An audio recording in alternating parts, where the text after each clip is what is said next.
Mr. Rafat Gabasov, representing Bashkortostan. Mr. Gabasov is a refugee. He was granted a political asylum in Lithuania. But his topic is to speak about his country, Bashkortostan Republic. Floor is yours.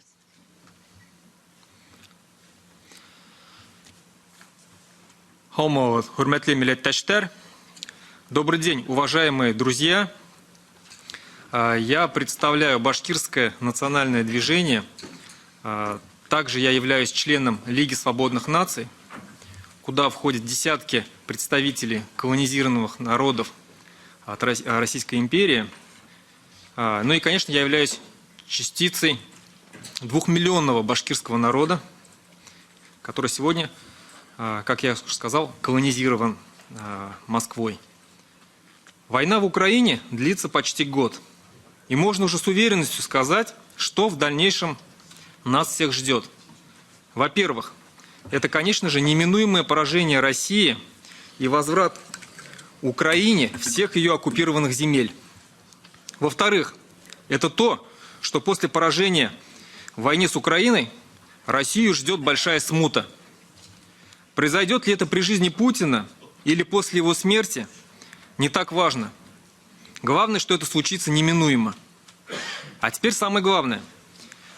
Все собравшиеся здесь выступают за распад России и образование ее на ее территории новых независимых государств.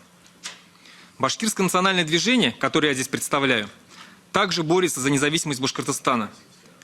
Независимость – это давняя мечта башкирского народа, который более 200 лет поднимал восстания и вел войны за свою свободу против Русской империи. Пока еще мой народ жив, но из-за российской политики открытого и скрытого геноцида, вследствие репрессий, уничтожения лучших людей башкирского народа, устройства искусственного голодомора, этноцида и лингвоцида, мой башкирский народ за 100 с лишним лет не только не увеличился в количестве, но наоборот уменьшается.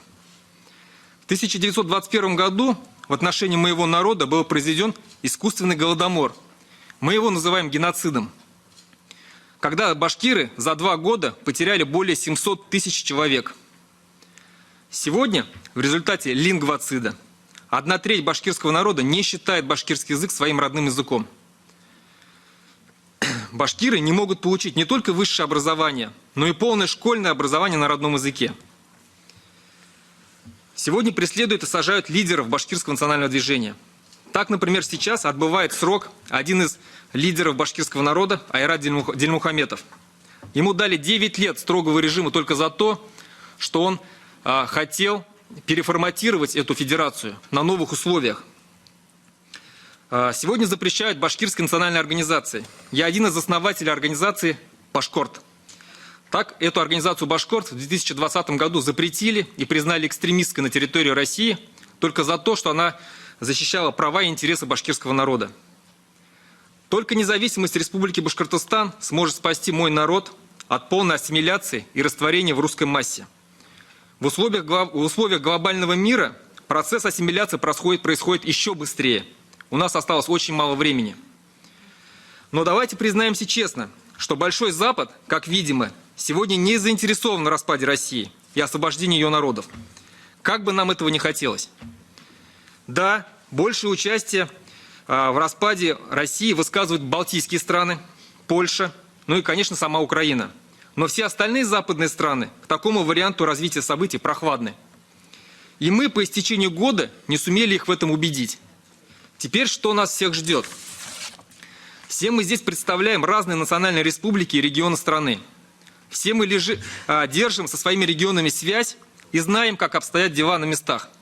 А на местах в России народ в большей своей части подвержен пропаганде и поддерживает войну с Украиной. Кто реально общается с местными жителями, так называемым глубинным народом, те понимают, о чем я говорю. Возможно, это не касается некоторых регионов, таких как, допустим, Ичкерия. Но в других регионах, увы, это так. Если раньше мы строили планы и лелеяли надежду на то, что после поражения России нам помогут войска Украины, силы НАТО и так далее, то я лично считаю, что ничего подобного не будет. И вот господин Гюнтер Феллингер как раз об этом и сказал, что НАТО не будет заходить на территорию России. Как только силы ВСУ выбьют из своей территории российские оккупационные войска и принудят Россию к миру, тут война и остановится. В Россию они не пойдут. Никто не хочет связываться с потенциальной ядерной угрозой для своих стран. Отсюда возникает вопрос, как мы собираемся делать наши республики независимыми в таких обстоятельствах? Как я вижу, скорее всего, процесс распада России начнется без нас и нашего участия. Как в 1991 году к власти в союзных республиках пришли действующие партийные функционеры, так и сейчас к власти, скорее всего, придут местные элиты, тесно интегрированные в сегодняшнюю российскую политическую систему. Не везде и не обязательно, конечно же, но в большей своей части так и будет. И поддержит их именно этот глубинный народ. Этим элитам подчинены финансы, есть административный ресурс, а во многих регионах есть и силовые структуры, которые были сегодня созданы по ходу этой войны.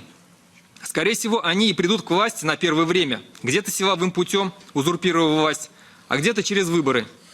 Все, конечно, перекрасятся сразу в либералов местного разлива и противников Путина.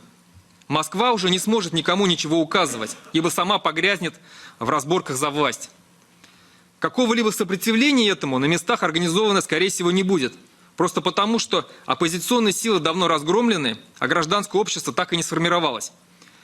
Теперь что мы можем сделать в подобных раскладах? Я очень надеюсь на то, что после этого форума западные политики все-таки поймут всю серьезность проблемы существования этой имперской России и последующего неконтролируемого его распада. И сделают соответствующие не только выводы, но и шаги. Необходимо сформировать постоянно действующий совет из представителей национальных и региональных движений при Евросоюзе. Представители российской либеральной оппозиции уже сформировали такой представительский орган, и политики Евросоюза с ними охотно работают. Но дело в том, что ведя переговоры с Евросоюзом, эти самые хорошие русские говорят от имени всей России, а значит и от имени десятков народов, национальных республик и регионов. Однако мы им такого права не давали говорить от нашего имени. Например, мы, 2-миллионный башкирский народ, такого права точно не давали. Не давал такого права и 2-миллионный чеченский народ. Не давал такого права и 7-миллионный татарский народ. И многие другие народы России. Если после этого форума ничего не произойдет, и мы так и останемся предоставлены сами себе со своими проблемами, то я предлагаю следующее. Предложить сперва российской оппозиции, всем ее силам, заключить союз и создать единую вооруженную армию, состоящую из сил национальных республик, регионов и остальных русских с единой целью. После поражения России со всеми объединенными силами, вооруженными и обученными западными специалистами войти на территорию России и добиться ее поражения и полной ликвидации. Для этого нам необходимо сформировать союз с российской оппозицией, но с условием, я замечу здесь, под гарантией Запада, что все, кто желает выйти из состава России, в том числе и регионы, сделают это беспрепятственно. Если же российская оппозиция не захочет создавать такой союз военный, то начать самим создавать объединенные вооруженные силы, которые освободят наши родные земли. Здесь уже исключается риск применения ядерного оружия. Не будет же кремлевская власть бить ядерным оружием по своей собственной территории, когда мы в нее вступим со своими войсками. Подытоживая, я хочу сказать, что никто, кроме нас, наши республики не будет освобождать и делать их независимыми. И заканчивая, я закончу фразой Иоганна Гёте. Лишь тот достоин жизни и свободы, кто каждый день за них идет на бой. Спасибо.